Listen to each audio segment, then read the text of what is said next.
Dawn Gatton has tree limbs in her backyard, and she didn't put them there. It was getting close to 11 o'clock, and the person I live with saw someone in our backyard. I went out to investigate. It was a man climbing the pole. Neighbors in Heath were without power, and AEP was working to restore it. Crews cut limbs around the power lines in Gatton's backyard and then moved on.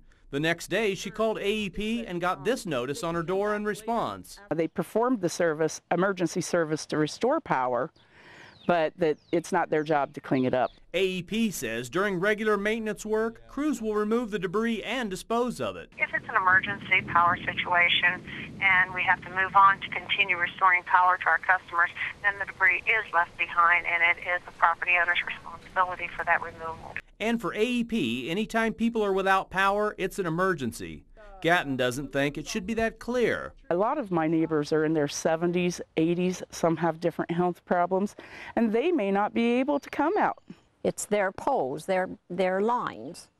And I always thought that it was their responsibility to take care of these lines and see that they don't come down from limbs. After our call, AEP says they'll take a look at the extent of the outage in that area and try to resolve Gatton's situation. They ask homeowners who are planning on planting trees to think low and slow-growing trees around power lines and plant them at least 10 foot away from any overhead lines. In Heath, Rick Reitzel, NBC4.